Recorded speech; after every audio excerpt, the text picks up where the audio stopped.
A Igreja Boas Novas em Guarabira convida você a se tornar um patrocinador desse canal e da obra missionária em Guarabira, com a sua melhor oferta, para que possamos fazer mais e melhor. Por ser um ministério independente, sua participação é muito importante para a expansão do Evangelho do nosso Senhor Jesus Cristo. Se inscreva nesse canal, compartilhe os nossos vídeos, dê o seu like, ative o sininho para receber mais notificações, diga de onde está nos acompanhando. Plante a sua semente de fé através do número da conta ou da chave Pix. Geralmente as pessoas que fazem isso, aparece o nome da pessoa. Nós pegamos o nome dessa pessoa e colocamos no caderno de oração. Vamos para a mensagem de hoje. Devocional Charles Finney. Ore pelas promessas de Deus. Versículo de hoje, João capítulo 16, versículo 24. Até agora nada pedistes em meu nome. Pedi e recebereis, para que a vossa alegria seja completa. A fé precisa sempre de evidências. Um homem não pode acreditar em algo, a menos que veja uma suposta evidência disso. Ele não tem a obrigação de acreditar e não tem o direito de acreditar em que algo será feito a não ser que tenha evidência disso. É um grande fanatismo acreditar sem evidência. Os tipos de evidência que um homem obtém são os seguintes.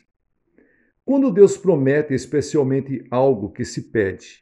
Um exemplo é quando Deus diz que está pronto a dar seu Espírito Santo para aqueles que lhes pedirem, em comparação aos pais que devem dar pão a seus filhos.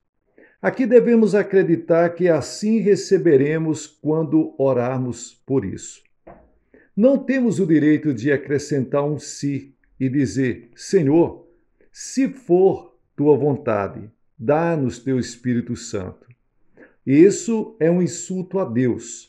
Acrescentar um "se" para a promessa de Deus, para a qual Deus não impôs nenhuma condição, equivale a acusar Deus de insinceridade. É como declarar: ó Deus, se estiveres sendo sincero ao fazer essas promessas, nos concede a bênção pela qual oramos. Quando há uma promessa geral nas Escrituras, você pode aplicar de forma sensata a um caso específico.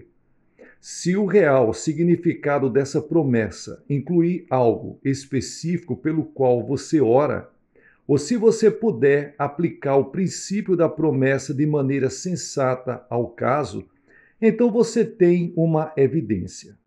Por exemplo, suponha que seja um tempo em que a maldade esteja prevalecendo e você é levado a orar pela interferência de Deus. Que promessa você tem? Está aqui. Vindo o inimigo como uma corrente de águas, o Espírito do Senhor arvorará contra ele a sua bandeira. Isaías capítulo 59 e o versículo 19.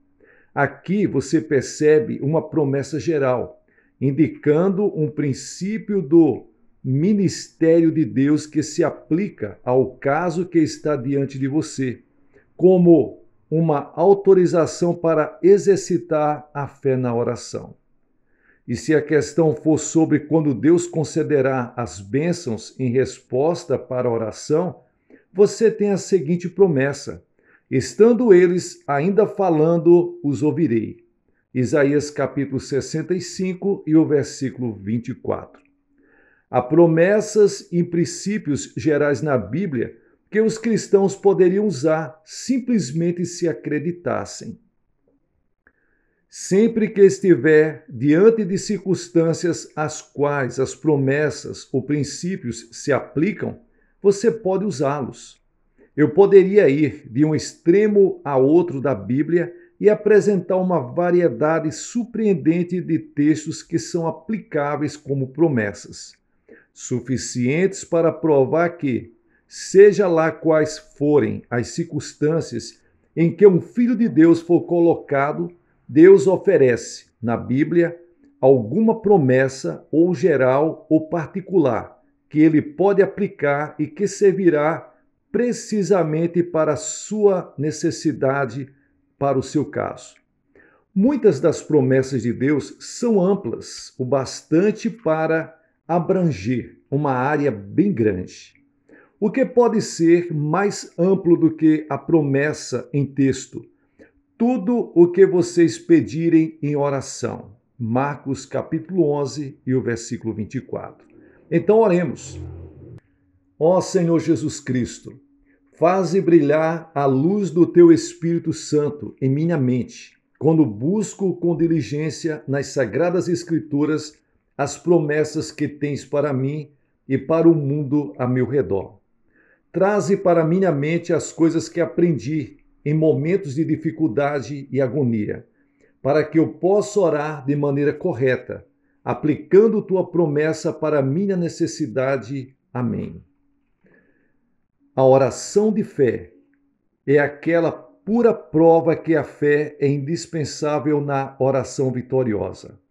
Basta repetir o que nos diz expressamente o apóstolo Tiago. Se alguns de vocês têm falta de sabedoria, peça a Deus, que a todos dá livremente, de boa vontade, e lhe será concedida. Peça, porém, com fé, sem duvidar, pois aquele que duvida é semelhante para a onda do mar, levada e agitada pelo vento. Tiago, capítulo 1, versículos 5 ao 6.